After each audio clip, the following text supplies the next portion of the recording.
So the last set of questions I wanted to address concern marriage, families, and whether networks are coalitions.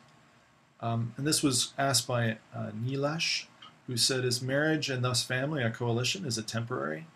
And it's funny you asked this because I also teach a course on social network analysis. And in that class, we read Georg Zimmel's work where he talks about dyads, triads, and quadrads, and groups of 2, 3, 4, 5 on up. And he talks about how their internal dynamics shift as those sizes grow in those kind of organizations, if you will. And for the most part, many families function well, I would say, and they coordinate action in their exchanges to accomplish kind of unified goals, ones they all share. However, there are also sites of conflict and parochial interests can arise. So kids can form a coalition against a parent, right? So you can imagine a divorced family where one parent is taking care of the kids and the two kids form a coalition against the parent over certain things. And when that happens, action proceeds under kind of a different condition and power relations. In fact, here in California, when I see other families, they talk about going from having 2 kids to 3 kids and what that's like. And they use this sports metaphor just to help you understand how coalitions and conflict can shift in some ways.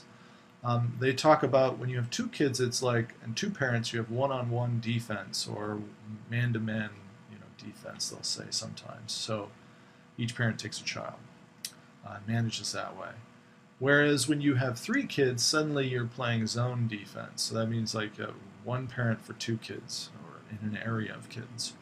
So the dynamics shift in terms of how you manage across your kind of roles. So it's interesting to think about this because families do have internal coalitions that can arise. Parents can form a coalition against kids, kids can form a coalition against the parents. But in general, they act as an organization where they have mostly consistent goals and they coordinate efforts across multiple decisions. So, but anyhow, it's an interesting question to think about that and the temporality of it. You can imagine that a coalition may accomplish its interests perhaps by breaking up that organization in some cases.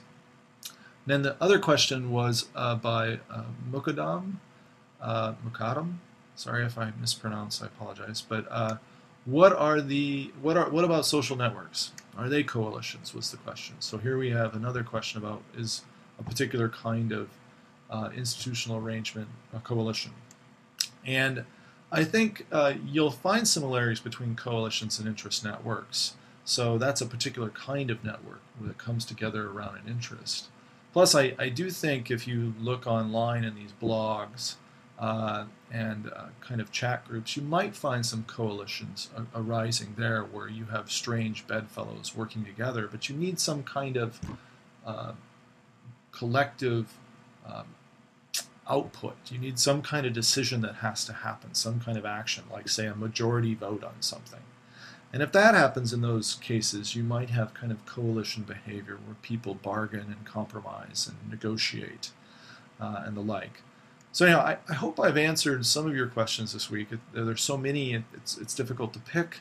I like them all. It's very hard at times to know which ones to answer.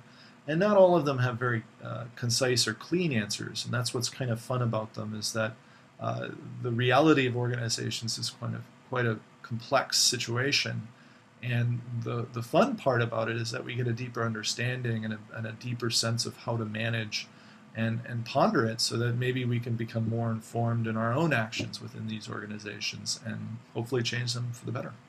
So thanks a lot. I'll see you next week.